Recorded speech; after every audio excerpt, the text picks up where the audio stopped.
G'day, welcome to SPL Mixing. Today I'm taking you through Pro Tools shortcuts. We'll start off with the basics and we'll work our way up to some of my favourite and most used keyboard and mouse shortcuts.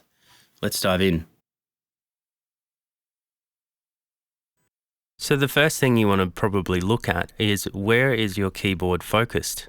By lighting up this AZ button, we can basically change the focus of Pro Tools shortcuts to particular parts of the screen. If this isn't switched on, then you may find that some of these shortcuts don't work for you, especially in the edit window.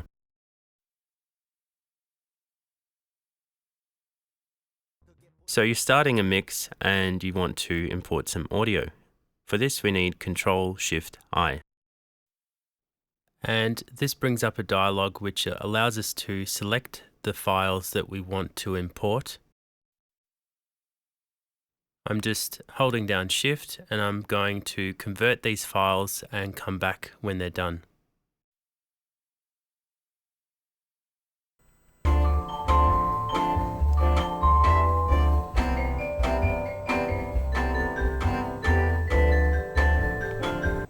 And now we'll put these at the beginning of our session.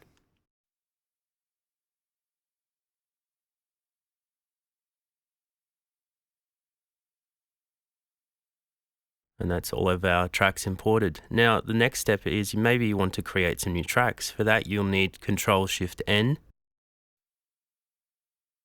And instead of going to the menus, what we can do is we can use some shortcuts to change between stereo and mono tracks. So we'll use Control left and right.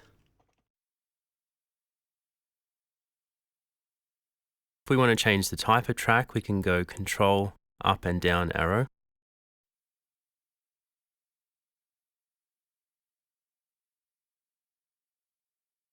If we want to add more tracks, Control Shift up and down arrow to add another row or to take away a row.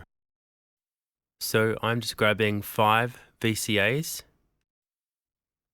I'll also grab some mono instrument tracks as well. Once we hit enter, they show in our screen. Alright, so going back to the very basics here, we can use spacebar to start and stop our session. Now, say for example we were in continuous playback mode, which basically doesn't return to where we were. I'll just enable that.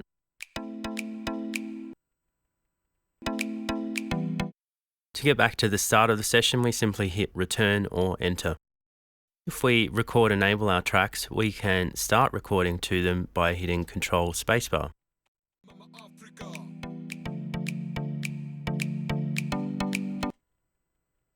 Now this next one, if you want to lighten the mood in the studio, you can shift spacebar and play back at half speed.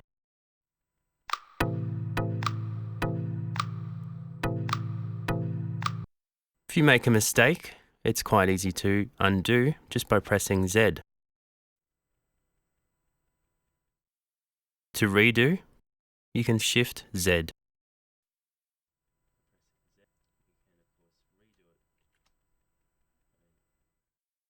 And now on to one of the most important shortcuts you'll ever use, Control S, which is to save your progress.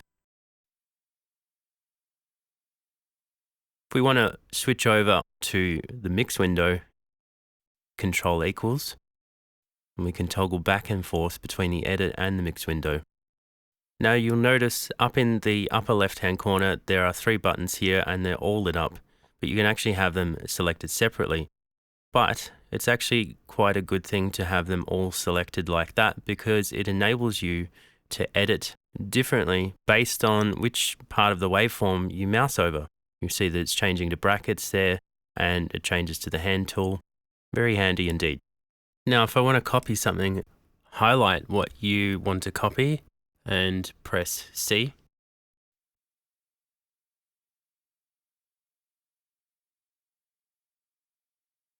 To paste, you simply press V where you want it to paste. If you would like to break a region, press B.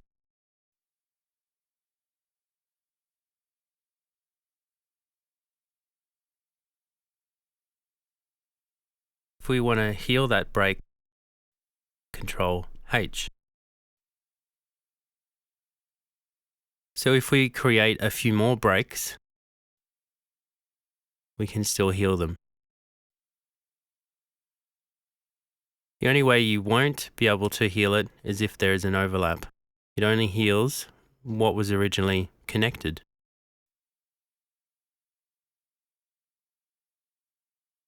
To mute a region, you can highlight the section that you want to mute, and then you can press Control M.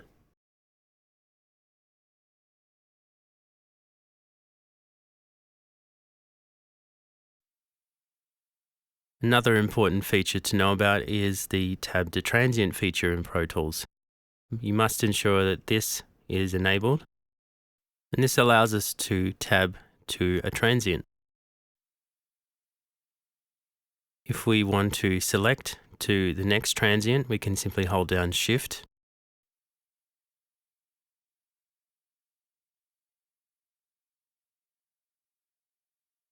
Now if we turn off Tab to Transient and use the Tab key, what we can do is we can go between different regions. So let's turn that off.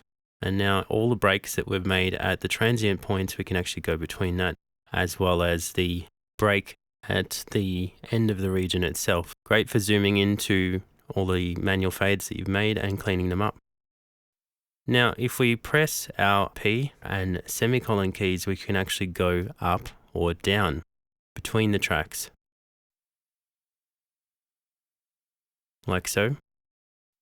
If we want to expand that selection upward, we can hold down Shift and P, and we can select tracks above. Similarly, we can hold down Shift and semicolon and expand our selection below. Shift M allows us to mute a track depending on where our cursor is placed on the timeline, as you can see there. If we want to solo a track, we can Shift S.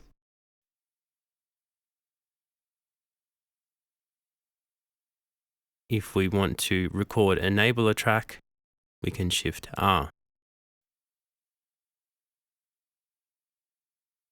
And we can also Shift I, which enables input monitoring on our track. Of course, we can select multiple tracks and we can control the recording, the input monitoring, the solo and the mute all together across all those tracks. If I hold down the Windows key, I can scrub through the audio by holding down the left click and dragging through it. This is great for identifying any clicks and pops that need to be addressed. Now, if I click on a track, I can shift and click onto another track, and that allows us to select multiple tracks. Holding down Ctrl-Alt-B brings up the dialog to bounce out our audio. From there, we can make a selection on what type of file we want to create. We can make it offline or real-time. We can make it stereo interleaved, or we can make it mono. We can name it, and then we can bounce it out. Similarly, we can use Ctrl-Shift-K, and that allows us to export a region as an audio file, which is great if you have a sample that you want to extract from a mix and use that in another mix.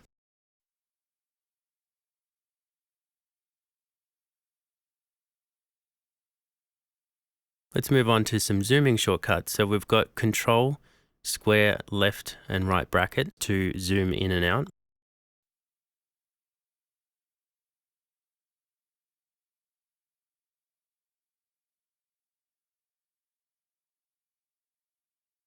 Similarly, we can use the T and R to zoom in and out.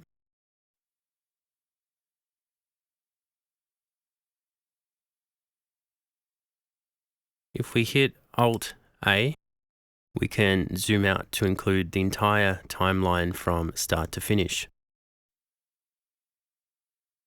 If we hit Control, Win, Alt, and up arrow, we can compact our entire session so that it fits vertically. From here, we can go very quickly from zooming in and working on something up close. And with the Alt-A and Control, Windows, Alt, and up arrow, we can get very quickly back to a bird's eye view. If we Alt and left click,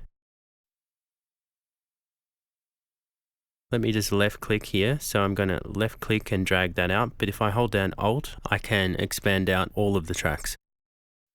If we hold down E, we can zoom and expand a single track, whichever one has the cursor sitting on it. We can work on it.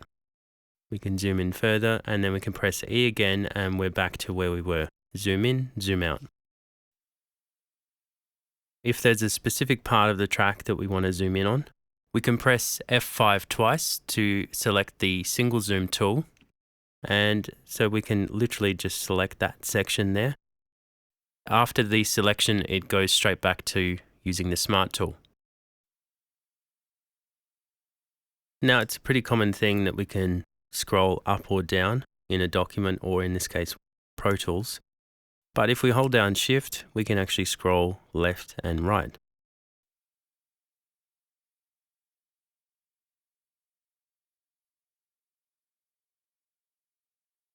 Depending on where our cursor is placed, we can hold down Control, Alt, and scroll all the way in and all the way out, depending on where that cursor has been placed.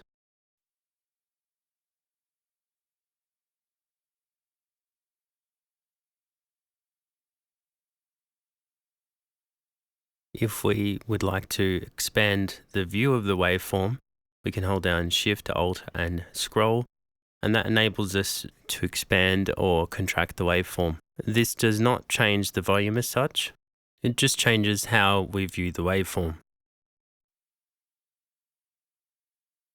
Let's move on to grouping. So in order to make a group, we can hold down Control and G after we've made our selection of tracks. From there, we have the option, we can name the group, and you can see what tracks are included in that group. And if we go over to the mix window, we can see that they're all grouped. And we can also see that they are grouped in the edit window. To suspend the group, we can go over to the group window and we can turn off the group, or we can Control Shift G to suspend all groups, and that enables us to make our changes. And now we can turn that group back on. We can suspend all groups again, make some more changes, and then we can turn it back on. Pretty cool. I can then, of course, Alt-click and all the faders return to Unity.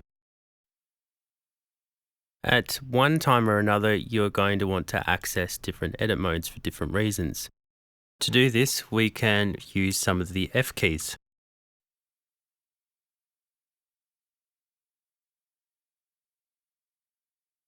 So that basically allows us to shuffle the edit along, which is great for dialogue editing if you don't have a set time that you need something to be.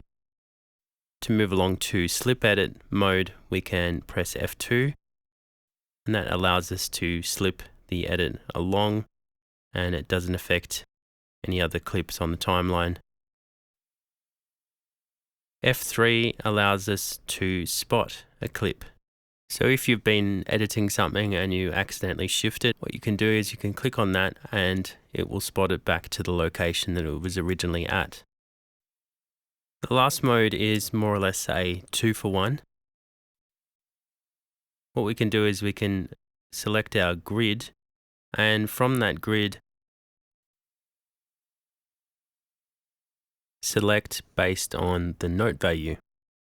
There may be some cases like here where the actual grid and the music itself is offset, in which case you can flip over to relative grid mode. I can tab to that, and we're actually making that selection based on the relative grid value. We have quite a few automation shortcuts available to us. The first one I want to show you is where we can activate a parameter on a plugin so that we can automate it. So if I've got this filter here, but I want to automate that low pass filter, I can enable it. From there, I can control Win left click, and that will bring up the actual automation on the track itself. So as you can see, as I change the filter value, it changes obviously the value of that line, and you can also access the menu through here. We typically see the waveform, so I'm going to select that again. To disable automation, it's the same shortcut that we use to enable it.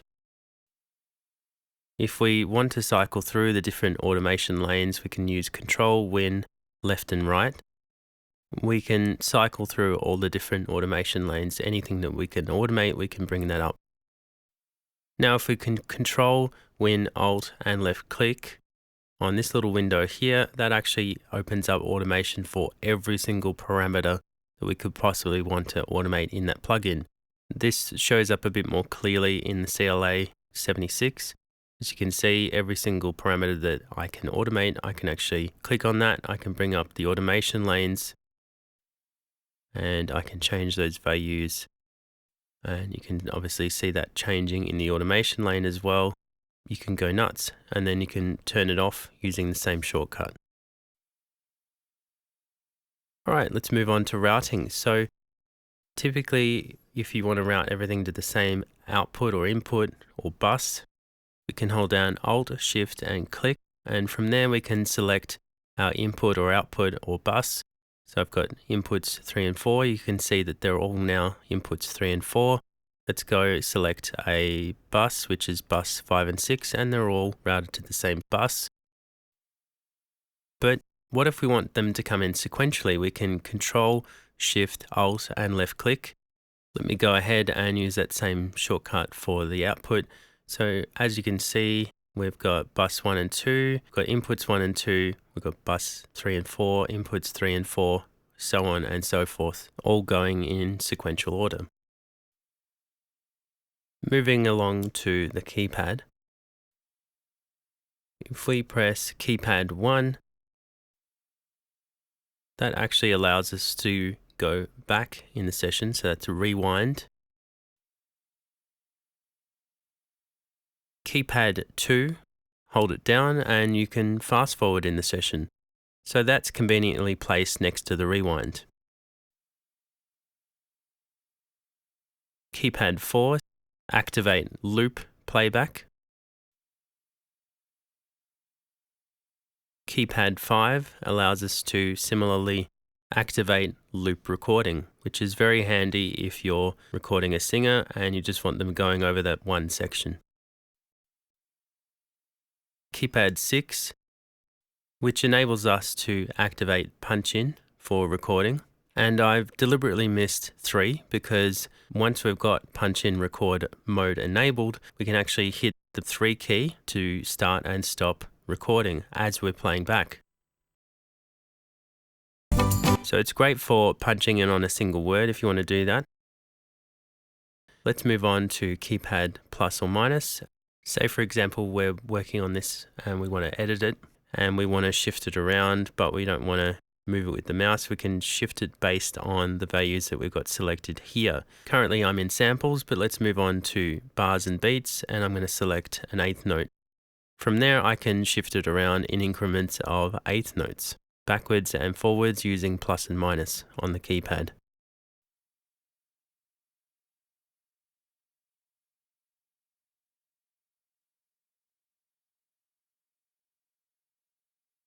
For mouse or trackball, we've got a few combinations that we can use. The first is very simple, it's just left click. If we left click on ascend, we can scroll down to the bottom of that and select new track. From there, we can actually create a send to an auxiliary track, and it's already routed there. We can name that auxiliary and watch what happens. So when we do that, the actual send is called what we want, and the track, it's all pre-routed, which is a huge time saver. What about the right click? We can do quite a few things with the right click. Let's have a look. So we can right click on a send. From there we can rename the send. I'm just going to call this plate. If we want to, we can right click the play button and access the different play modes, including loop. Same goes for the record button. We can right click there and access quick punch from that menu. If we right click on a track, we can hide it. We can hide make inactive. We can make it inactive. We can scroll it into view, which is pretty cool. We can freeze, commit, bounce. From there, we can also make a new track. I'm going to change the input to this track to bus 1, and from there I can right click and rename it to whatever I like. Now for those hard to find tracks, another handy feature is that if we have all of these tracks and they all relate to the same input, output or bus, we can show only that input, output or bus. We can work on them and then we can restore the view that we had before of all our tracks. If you have a third mouse button, I can click my way all the way to the pencil tool, perform my automation, and then flick all the way back to the smart tool using the third mouse button. If I'm working in an extremely busy session and I just want to hide all the tracks and just add in back the ones that I want, I can Alt and left click on this tracks menu here. I can hide all the tracks and then add back in the ones that I want to work on. Or I can Alt and click one of them and I can then restore all the tracks I had before. This also works for copying plugins, so I can Alt and click and drag and drop another copy of that plugin, including all of the settings that it has onto a different channel. It obviously depends on the type of the track. If it's a mono track, it will copy to a stereo track. If it's a stereo track, it will only copy to another stereo track. This also works for the insert slots, as you can see.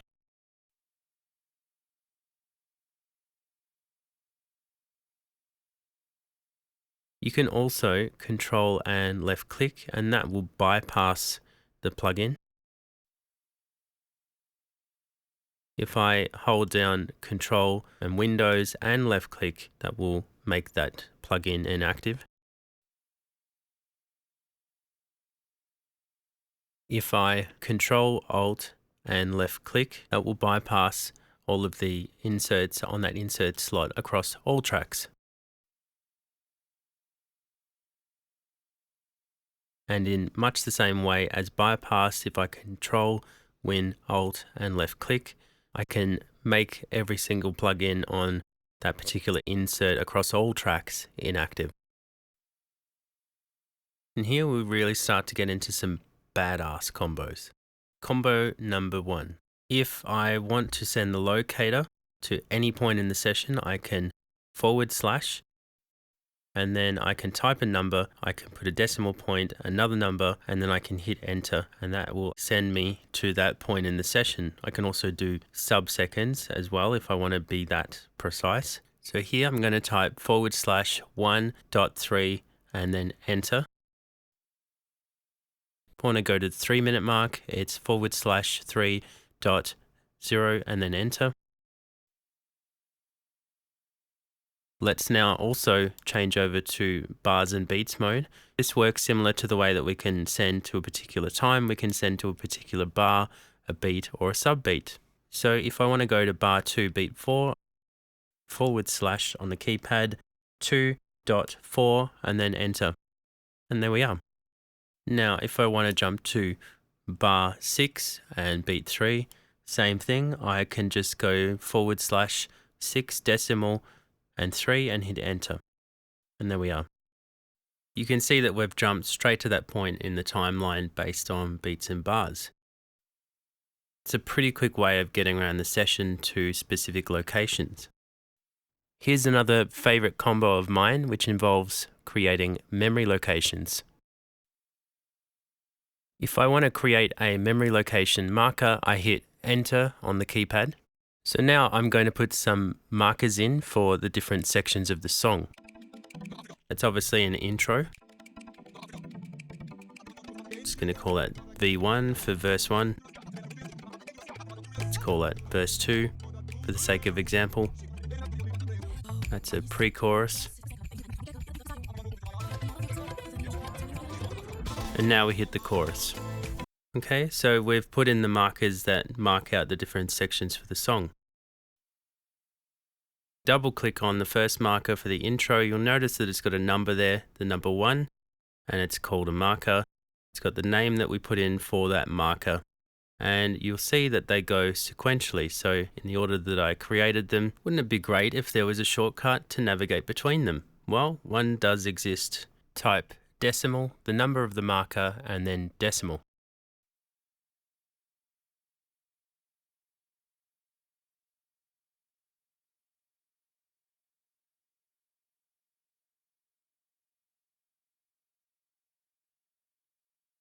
Obviously, that's a very practical way of getting around the session.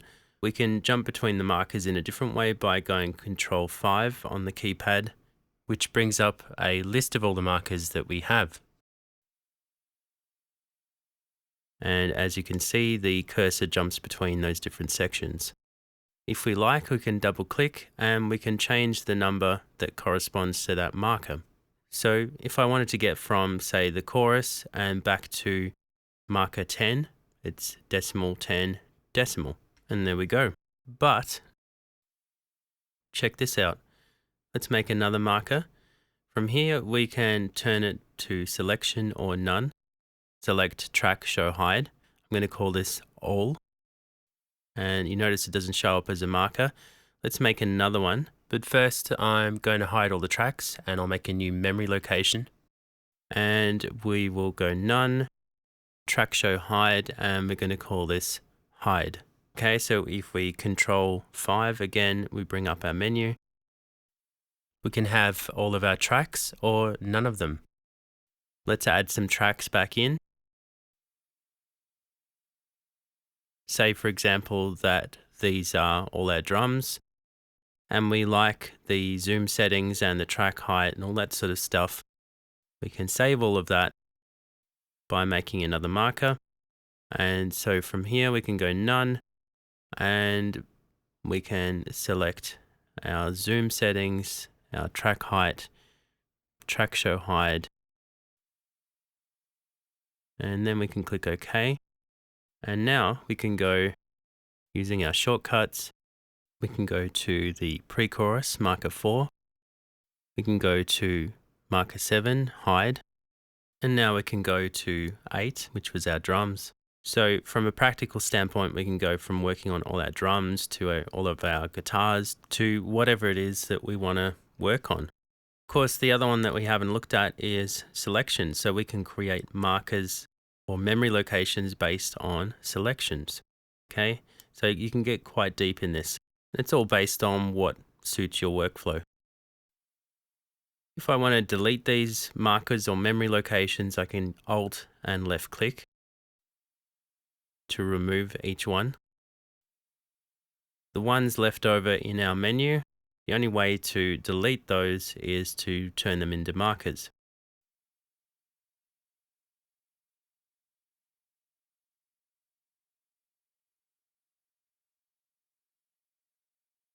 From there you can delete each one, and that's it. Now they're all deleted. Moving on to the very last combo, combo 3, which I use when I'm editing quickly. Okay, so you're working on an edit. What happened there? What did I do? I triple clicked. Okay, so that's triple left click. And that enables me to select everything on that particular track from the start of the regions on that timeline to the very end. Now, once that selection's made, I can Control F, and that enables me to batch fade across all of those edits that I made.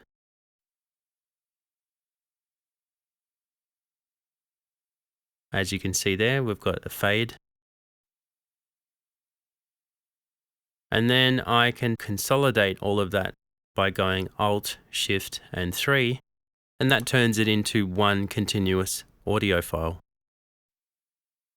So let's repeat these steps quickly again. So I'm editing, and now I'm triple clicking, now I'm batch fading, and now I'm consolidating. Okay, very quick. Thanks for watching. What's your favorite shortcut? Let me know if I missed yours in the comments below. Until next time, happy mixing.